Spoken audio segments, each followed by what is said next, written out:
Iran में iPhone विस्फोट की संभावना को लेकर चिंता जताई जा रही है, जिसे ईरान के पूर्व कम्युनिकेशन मंत्री और वर्तमान सांसद रेजा टैगीपुर ने सार्वजनिक किया है। ये चेतावनी लेबनान में पेजर और वॉकी टॉकी धमाकों के बाद आई है, जिनसे वहां की सुरक्षा की स्थिति को बड़ा झटका लगा था। टैगीपुर ने ईरान में आईफोन के माध्यम से संभावित विस्फोट की आशंका जताई है, जो देश की सुरक्षा के लिए एक गंभीर खतरे का संकेत है।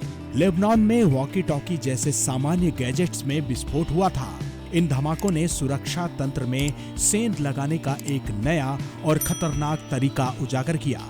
यहाँ तक कि रेडियो सिस्टम को भी हैक किया गया, जिससे ईरानी राजदूत के कई जवान घायल हो गए। अब इस खतरे का विस्तार ईरान तक हो गया है।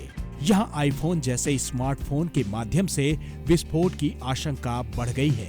ये खतरा उस स्तर का है जहाँ टैगीपुर जैसे उच्च स्तरीय अधिकारी को सार्वजनिक रूप से चेतावनी देनी पड़ी।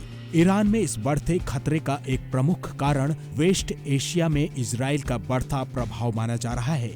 माना जा रहा है कि इजराइल अब वेस्ट एशिया में बड़े हिस्से को अपने अनुकूल बनाने की दिशा में काम कर रहा है, और इसका सबसे बड़ा नुकसान ईरान को हो सकता है, जिसने सालों से अपने सहयोगियों को क्षेत्र में मजबूत किया है। हिजबुल्लाह चीफ की हत्या के बाद ईरान के सुप्रीम लीडर सुरक्षित स्थान पर ले जाने की खबरें भी सामने आई।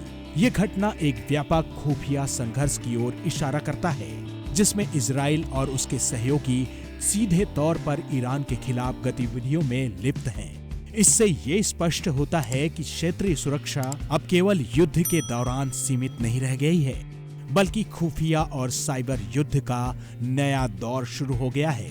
ये खुलासा विशेष रूप से चौंकाने वाला है, क्योंकि इसने ये संकेत दिया है कि इजराइल ईरान के परमाणु कार्यक्रम के बारे में महत्वपूर्ण जानकारी हासिल कर चुका है। इस कथित दोहरे एजेंडे ने इजराइल को 2018 में ईरानी परमाणु दस्तावेजों की चोरी और कई ईरानी वैज्ञानिकों की हत्या में मदद की। इससे ये भी स्पष्ट हुआ है कि ईरान के अंदर इजरायली जासूसों की पैठ कितनी गहरी है।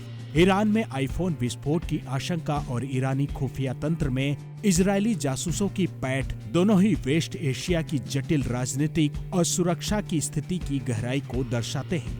ये स्पष्ट हो चुका है कि आने वाले समय में क्षेत्रीय संघर्ष और भी जटिल और खतरनाक हो सकते हैं।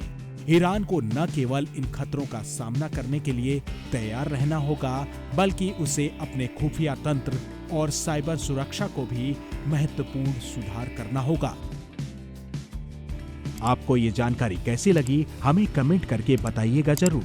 और हाँ, चैनल को सब्सक्राइब करना बिल्कुल ना भूलें। धन्यवाद।